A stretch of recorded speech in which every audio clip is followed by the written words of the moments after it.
Hello my student, আজকে তোমাদের কাছে চক্রবৃদ্ধি সুদ সম্পর্কে আলোচনা করা হবে। এরপর চক্রবৃদ্ধি সুদের অঙ্কগুলো করে দেওয়া হবে। তোমরা চিন্তা করো যে চক্রবৃদ্ধি সুদ খুবই জটিল না, জটিল নয়, কেবল কাটাকুটিতে একটু সমস্যা বেশি থাকে, কিন্তু অঙ্কগুলো খুবই সহজ সরল। নিয়ম মেনে যদি তোমরা অঙ্কগুলো করো তাহলে খুবই সহজ সরল। তোমরা এর আগে সরল সুদের অঙ্কগুলো করেছ, অর্থাৎ সেই অঙ্কগুলো পিটিআরের নিয়মে করেছ, সেরকম এই চক্রবৃদ্ধি সুদেরও নিয়ম রয়েছে। তাহলে সরল সুদ কাকে বলা হয়? অর্থাৎ আসলের উপর ভিত্তি করে নির্দিষ্ট সময়ের পর যে বাড়তি টাকা পাওয়া যায় তাকে বলা হয় সরল সুদ। এবং চক্রবৃদ্ধি সুদ কাকে বলে? ওই যে বাড়তি টাকা পাওয়া গেল, তার পরের বছর ওই সুদের উপর আবার সুদ পাওয়া যায়, তাকে বলা হয় চক্রবৃদ্ধি সুদ। যেমন ধরে নাও,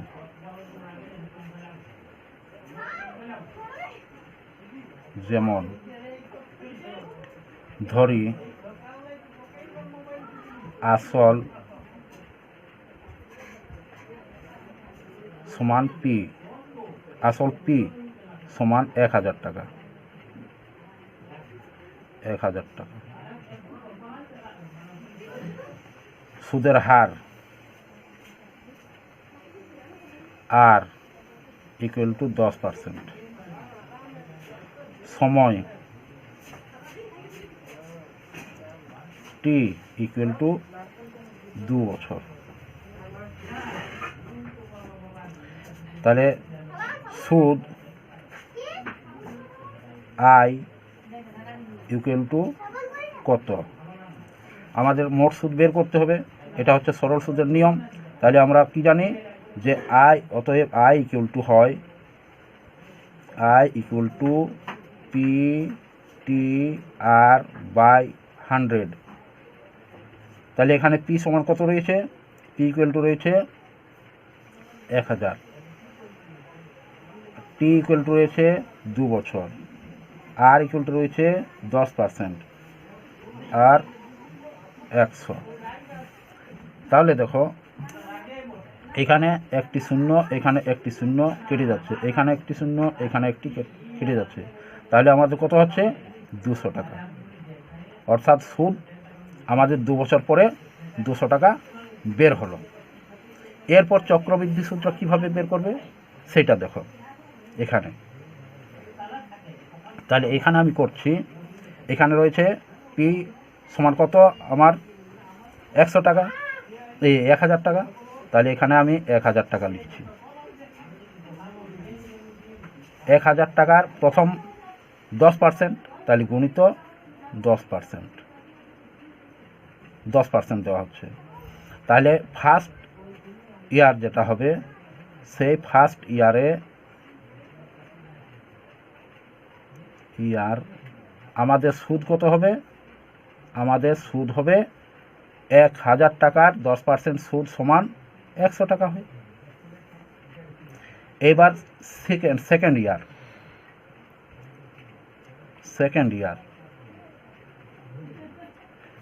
ইয়ারে কত পাবো? ওই 1000 টাকার উপর আমরা সুদ পাবো কত? যদি দ্বিতীয় বছর করা হয় তাহলে 1000 উপর আমরা সুদ 100 টাকায় পাবো। তাহলে আমাদের 2 বছরের মোট সুদ কত হচ্ছে? 200 টাকা। এখানে দেখো 2 বছর সরল সুদ 200 টাকা বের হয়েছে। তাহলে সরল সুদ হচ্ছে আমাদের 200 টাকা। কিন্তু এরপর লক্ষ্য করো ভালোভাবে, দেখো এইখানে প্রথম বছরে 100 টাকা সুদ পেয়েছি, তাহলে এরপর সেকেন্ড বছরে অর্থাৎ সেকেন্ড ইয়ার যেটা হবে সেটা এইটার উপরও 10% সুদ আমরা পাবো। তাহলে এই যে এর উপরেও এটা হচ্ছে সুদ, আর এই সুদের উপরেও যখন আমরা 10% নিব, অর্থাৎ সুদ পাবো এই 10% এই সুদের উপরে, তখন তাকে বলা হয় চক্রবৃদ্ধি সুদ। অর্থাৎ এইটা সেকেন্ড ইয়ারে আমাদের সুদ কত হবে? তাহলে তোমরা একটু লক্ষ্য করো। তাহলে সেকেন্ড ইয়ার হচ্ছে গুণিত, আমি এখানে 10% লিখে দিচ্ছি। তাহলে 100 টাকা 10% সুদ কত হয় সেটা একটু সামান্য লক্ষ্য করে দেখো। তাহলে আমাদের হচ্ছে 100 ইন্টু 10 আর 1 বছর। তাহলে 1 বছরের জন্য আমরা কেননা এখানে রয়েছে সেকেন্ড ইয়ার রয়েছে, অর্থাৎ এইখান থেকে 1 বছর হয়ে গেছে, এবার পরের বছরে আসছি, তাহলে 1 বছর আমাদের চলছে। তাহলে 1 বছরের সুদ আমরা কত পাচ্ছি? আমাদের কী নিয়ম ওঠে? PTR/100। তাহলে এখানে 100 লিখেছি। তাহলে এখানে এই শূন্য কেটে যাচ্ছে, অর্থাৎ 100 কেটে যাচ্ছে, থাকছে কত? 10। তাহলে আমাদের সুদ পাবো কত? 10 টাকা। তাহলে 100 টাকার উপর আমরা সুদ পাচ্ছি 10 টাকা। তাহলে এই যে আমরা সুদের উপর সুদ পাচ্ছি এটাকে বলা হয় চক্রবৃদ্ধি সুদ। আর এইখানে যেটা হচ্ছে সেটা হচ্ছে আমাদের সরল সুদ 200 টাকা, আর এখানে হচ্ছে প্লাস। তাহলে আমাদের টোটাল কত হচ্ছে সুদ? তাহলে চক্রবৃদ্ধি সুদ প্লাস সরল সুদ মিলে আমাদের কত দাঁড়াবে? তখন আমাদের দাঁড়াবে 210 টাকা। তাহলে এইটা হচ্ছে চক্রবৃদ্ধি সুদ। আশা করি তোমরা বুঝেছ। এরপর দেখো, আমরা এখানে চক্রবৃদ্ধি সুদ এইভাবে বের করছি, কিন্তু বইয়ে তো এই নিয়মে দেওয়া নেই। তাহলে বইয়ের নিয়মে আমরা কি করে করব সেটা আমাদেরকে দেখতে হবে। তাহলে বইয়ের নিয়মে রয়েছে দুভাবে। তাহলে দুটো আমরা সুদ পেলাম, একটা সরল সুদ আর একটা চক্রবৃদ্ধি সুদ। তাহলে সরল সুদটা তোমরা এখানে দেখলে কিভাবে বের করলাম। এরপর আমি চক্রবৃদ্ধি সুদটা কিভাবে বের করা যায়। চক্রবৃদ্ধি সুদ দুভাবে বের করা যায়। একটা হচ্ছে দেখো, এখানে চক্রবৃদ্ধি সুদ এখানে 2 বছরের আমরা পেয়েছি। তাহলে প্রথম বছরে আমি ধরছি এখানে P = এখানে আমি চক্রবৃদ্ধি সুদে চলে আসছি, চক্রবৃদ্ধি। তাহলে চক্রবৃদ্ধি সুদে এখানে P = 1000 টাকা। তাহলে 1000 টাকা। আর ইকুয়াল টু কত? আর ইকুয়াল টু ধরছি 10%। এখানে T = আমরা ধরব 1 বছর। অর্থাৎ যখন আমরা চক্রবৃদ্ধি সুদ নির্ণয় করব তখন আর কিন্তু সরাসরি 2 বছর আমরা ধরব না, প্রতি বছর হিসাব করব। কারণ প্রথম বছর যে সুদ হয় সেই সুদেরও আবার সুদ হয়, সেই জন্য আমাদেরকে প্রতি বছর হিসাবটা বের করে দিতে হয়। তাহলে এখানে I = কত হবে? অর্থাৎ মোট সুদ = কত হবে? তাহলে মোট সুদ এখানে হবে আমাদের জিজ্ঞাসা চিহ্ন। তাহলে আমরা এখানে বের করব I = হচ্ছে PRT/100। তাহলে এখানে দেখো P কত রয়েছে? এখানে P রয়েছে 1000। তাহলে 1000 টাকা ইন্টু আর রয়েছে 10%, T রয়েছে 1/100। তাহলে এই শূন্য কেটে যাচ্ছে। তাহলে আমাদের কত হচ্ছে? 100 টাকা। তাহলে এরপর দেখো, এখানে হচ্ছে আমাদের যে চক্রবৃদ্ধি সুদ আমরা বের করব, অর্থাৎ আমাদের এখানে বের হলো 1 বছরের চক্রবৃদ্ধি সুদ। তাহলে 1 বছরের চক্রবৃদ্ধি সুদ আমাদের কত হচ্ছে? 100 টাকা। একটা তোমরা প্রশ্ন মনে রাখবে, যে প্রশ্ন করা হয় প্রায় 1 নম্বরে থাকে, যে কোন সময় চক্রবৃদ্ধি সুদ এবং সরল সুদের সমান হয়। চক্রবৃদ্ধি সুদ এবং সরল সুদ সমান হয় কোন সময়? সেটা হচ্ছে 1 বছরে। 1 বছরে চক্রবৃদ্ধি সুদ এবং সরল সুদ দুটোই সমান হয়। দেখো এখানে চক্রবৃদ্ধি সুদ আমার 1 বছরে 100 টাকা হচ্ছে, আবার সরল সুদও 100 টাকায় হচ্ছে। তাহলে এই প্রশ্নটা তোমরা ভালো করে খেয়াল রাখবে।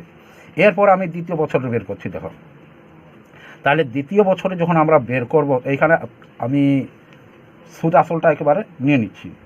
তাহলে সুদ আসল বলা হয় সুদ আসল A = এখানে A এর অর্থ হচ্ছে অ্যামাউন্ট। তাহলে A = হয়, এখানে কত হচ্ছে? আমার আগে ছিল 1000 টাকা, আর এখানে আমরা পেয়েছি সুদ 100 টাকা। অর্থাৎ এখানে কত হচ্ছে? মোট হচ্ছে 1100 টাকা। তাহলে এই 1100 টাকার আবার সুদ বের করতে হবে। তাহলে চক্রবৃদ্ধি সুদটা আমরা পেয়ে যাব। অর্থাৎ এখানে যে সুদটা ছিল সেই সুদের সঙ্গে আমার আসলের যোগ হয়ে গেল। তাহলে একটু আগে বলা হলো যে আসলের সঙ্গে যখন সুদ যোগ হয় আর তারও সুদ পাওয়া যায় তখন তাকে বলা হয় চক্রবৃদ্ধি সুদ। তাহলে এরপর দ্বিতীয় বছর দেখো, তাহলে সেকেন্ড ইয়ারে আমরা চলে যাই। তাহলে সেকেন্ড ইয়ার হচ্ছে আমাদের এখানে P = কত হবে? এখানে পি ইকুয়াল টু হয়ে যাবে তখন 1100 টাকা, আর 1000 টাকা আমরা পাবো না, এরপর 1100 টাকা পেয়ে যাচ্ছে। আর ইকুয়াল টু কত? 10%। টি ইকুয়াল টু কত হবে? ওই 1 বছর, প্রতি বছর ধরা হবে। তাহলে এখানে দেখো আমাদের আই ইকুয়াল টু কত বের হবে? তাহলে আই ইকুয়াল টু হবে P R T by 100 equal to 1110 গুণিত 1।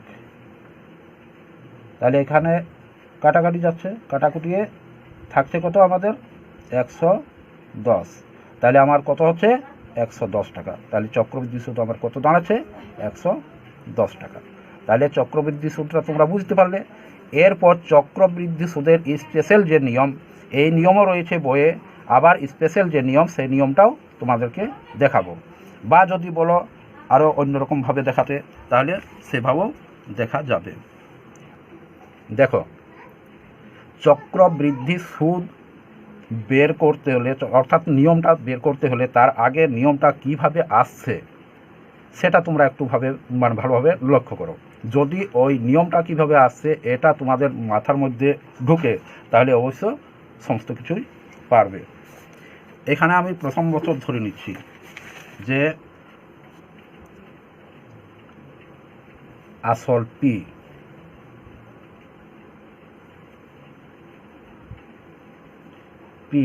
আসল ইকুয়াল টু পি ধরে নিচ্ছি, এখানে আসল ইকুয়াল টু পি। তাহলে এখানে সুদের হার ইকুয়াল টু ধরে নিচ্ছি আর, সময় ইকুয়াল টু ধরছি টি। তাহলে আমাদের কি বের করতে হবে? আমাদের মোট সুদ বের করতে হবে। তাহলে মোট সুদ কত হবে সেটা এখানে একবার দেখে নাও। 1 বছরের জন্য আমরা সব সময় যখনই চক্রবৃদ্ধি সুদ বের করি তখন আমরা সব সময় 1 বছর ধরি। 1 বছরের ভিত্তি করে আমরা সমস্ত কিছুই বের করে নিব।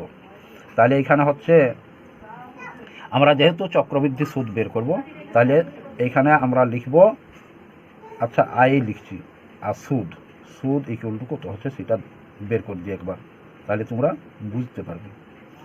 অতএব I equal two interest equal to কত হচ্ছে আমার এখানে? পি আর টি বাই 100,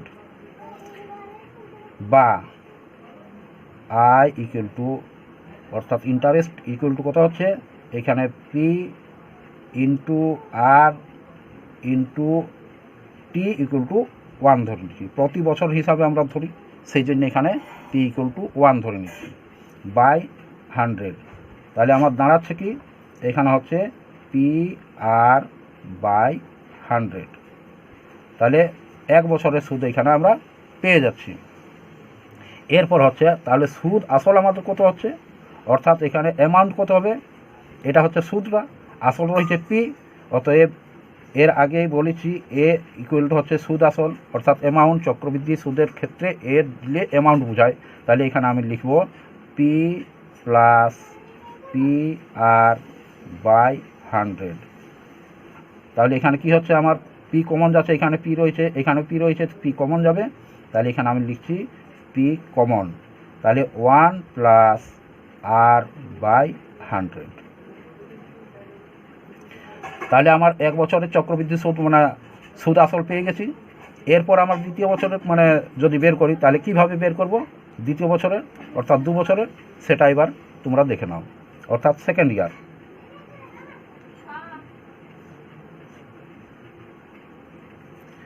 ইয়ারে P1 ইকুয়াল টু ধরে নিচ্ছি P1, এখানে আগে P ছিল, এখন P1 আমি ধরে নিচ্ছি।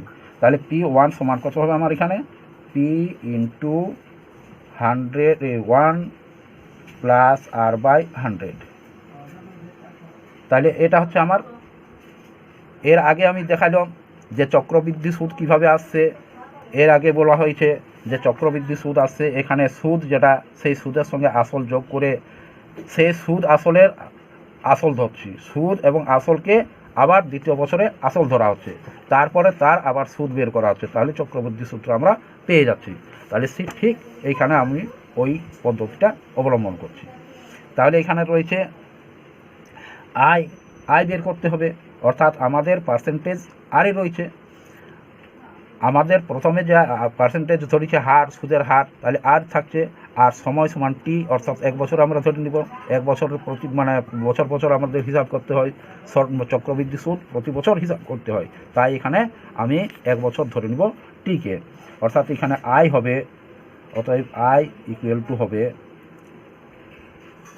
পি, আমাদের কি নিয়ম, P R T by 100 equal to, এখানে পি সমান কত রয়েছে, পি রয়েছে P into 1 plus R by 100, তারপর রয়েছে আর, তাহলে এখানে পি, এখানে হচ্ছে আর ইন্টু 1, যেহেতু প্রতি বছর বলেছি তাহলে টি সব সময় আমরা 1 ধরে নিব 1 বছরের ক্ষেত্রে, বাই 100 ইকুয়াল টু আমাদের কী দাঁড়াচ্ছে, এখানে দাঁড়াচ্ছে যে P into 1 plus R by 100 into এখানে আর বাই 100, এটা হচ্ছে আমাদের সুদ। তাহলে সুদ আসল কত হবে, অর্থাৎ অ্যামাউন্ট আমাদের কত দাঁড়াচ্ছে, অতএব এ ইকুয়াল টু হবে এ ইকুয়াল টু হবে এখানে আসল, অর্থাৎ পি, আমাদের আসল এখানে কত রয়েছে, P into 1 plus R by 100, তাহলে এখানে লিখব আমরা প্রথমে P into 1 plus R by 100 plus সুদটা, এখানে যে সুদ রয়েছে সেই সুদটা বের হয়েছে, সেই সুদটা এবার আমরা যোগ করব, তাহলে এখানে plus P into 1 plus R by 100 into R by 100, দ্বিতীয় বন্ধনের মধ্যে এটা রেখে দিচ্ছি যেহেতু আমাদের কমন যাবে। তাহলে এ ইকুয়াল টু কত হবে, এখানে দেখো P into 1 plus R by 100 রয়েছে, এখানেও P into 1 plus R by 100 রয়েছে, অতএব P into 1 plus R by 100 আমাদের কমন চলে যাচ্ছে, তাহলে এখানে নিব পি 1 প্লাস আর বাই 100, এটা কমন হয়ে যাচ্ছে। তাহলে আমাদের এখানে কি পড়ে থাকছে, এখানে কিছু থাকছে না, যেহেতু কমন নিয়ে নিয়েছি তাহলে 1 থাকে, তাহলে এখানে 1 নিব। এখানে P into 1 plus R by 100 নিয়ে নিয়েছি, তাহলে কোনটা পড়ে থাকছে, আর বাই 100, তাহলে ইকুয়াল টু আমাদের কী দাঁড়াচ্ছে, দেখো আমরা জানি যে এ ইন্টু এ ইকুয়াল টু কী হয়, এ স্কোয়ার হয়, এটা তোমরা 7 থেকে পড়ে আসছো। তাহলে আমাদের এইখানে এ ধরে নিচ্ছি, এটা আবার এইটাকেও এ ধরে নিচ্ছি, তাহলে এ ইন্টু এ যদি করা হয় তাহলে কী হয়, এ স্কোয়ার হয়, অর্থাৎ P into 1 plus R by 100 তার হোল স্কোয়ার, এটা হচ্ছে 2 বছরের চক্রবৃদ্ধি সুদ। তাহলে তোমরা সূত্রটা কিভাবে বের হলো, সূত্রটা পেয়ে গেছো। কিন্তু চক্রবৃদ্ধি সুদ আবার কোনো সময় 6 মাস অন্তর অর্থাৎ ষান্মাসিকও করা হয়, আবার 3 মাস অন্তর অর্থাৎ ত্রৈমাসিকও করা হয়। তাহলে সেক্ষেত্রে সূত্রগুলো কি হবে সেটা তোমরা একটু জেনে পরের আমি যখন ওই অঙ্কগুলো আসবো তখন অবশ্যই তোমাদেরকে সেইগুলো জানাবো। অর্থাৎ চক্রবৃদ্ধি সুদ 6 মাস অন্তর অন্তর হলে আমাদের 1 বছরে কত হবে, 2 বার দিতে হয়, তাহলে আমাদের 2 বার অর্থাৎ দ্বিতীয় পর্ব হবে। এবং আমরা যখন 3 মাস পর পর দিব তখন 12 মাসে আমাদের 1 বছর হয়, তাহলে 3 মাস পর পর হলে কতবার দিতে হচ্ছে আমাদেরকে, 4 বার, অর্থাৎ আমাদের পর্ব তখন 4 হবে। সেটা সূত্রটা দেখাচ্ছি। আবার দেখো তাহলে চক্রবৃদ্ধি সুদ যদি 6 মাস অন্তর বা ষান্মাসিক হয় বের করতে হয়, তাহলে সেক্ষেত্রে কি হবে, তো সমর চক্রবৃদ্ধি ইকুয়াল টু হবে P into 1 plus R by 2, অর্থাৎ যে আমাদের সুদের হার থাকবে তাকে 2 দিয়ে ভাগ করতে হবে, কারণ আমরা বছরে 2 বার পাবো, অর্থাৎ 12/6, তাহলে 2 বার পাচ্ছি, আমাদের 2 বার নির্ণয় হবে, সেই জন্যে আমাদেরকে ওইখানে হাফ করে নিতে হবে, অর্থাৎ 2 দিয়ে যে সুদের হার থাকবে তাকে 2 দিয়ে ভাগ করে দিতে হবে। বাই 100 হোল টু এন, অর্থাৎ আমাদের হচ্ছে এখানে সময়টা এন থাকে, এনতম মানে নির্দিষ্ট আমাদের জানা নেই। আমরা এখানে 1 বছর ধরে নিয়েছিলাম, সেই জন্য আমরা এখানে 2 বছরের ক্ষেত্রে এখানে স্কোর করেছিলাম, কিন্তু এখানে আমরা 2 বছর বা 3 বছর সেটা আমরা নির্দিষ্ট করতে পারছি না, সেই জন্য 2 ইন্টু এন এখানে করা হয়। তাহলে এটা কি করা হবে দেখো, তাহলে এইটা যদি করা হয় তাহলে P into 1 plus R by 2 into 100 হবে।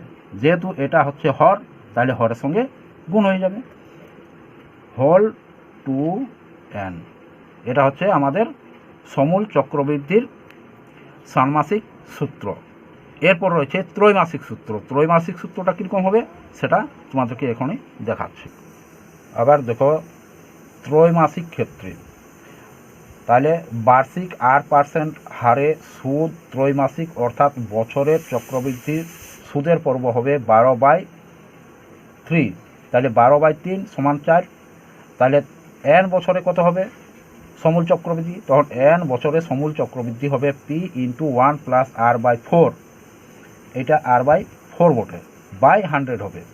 অর্থাৎ এখানে সুদের হার যেটা থাকে সেটাকে 4 দিয়ে, অর্থাৎ এখানে যত পর্ব হচ্ছে সেই পর্ব দিয়ে সুদের হারকে ভাগ করতে হয়, সেই জন্য এখানে সুদের হারকে ভাগ করে নিচ্ছি।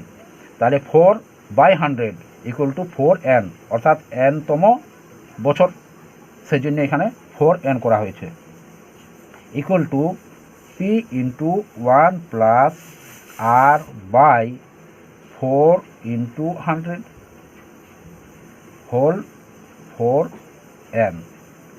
এটা হবে সূত্র। ত্রৈমাসিক ক্ষেত্র যদি মানে প্রয়োগ করতে বলা হয়, বের করতে বলা হয়, তখন এই সূত্র প্রয়োগ করে আমরা বের করব।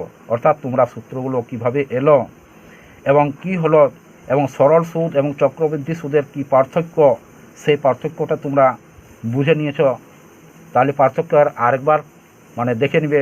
অর্থাৎ প্রথমে যে বের করেছিলাম সরল সুদ, আর তারপরে যে 1 বছরের 100 টাকার সুদ বের করলাম, সেই সুদটার পার্থক্যটাই হচ্ছে সরল সুদ এবং চক্রবৃদ্ধি সুদের মেন পার্থক্য।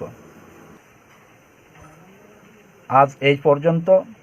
যারা নতুন আমার চ্যানেলে যোগ দিয়েছ তারা অবশ্যই সাবস্ক্রাইব করে নেবে, এবং আগের থেকে যারা যোগ দিয়েছ সাবস্ক্রাইব করোনি তারাও সাবস্ক্রাইব করে নেবে।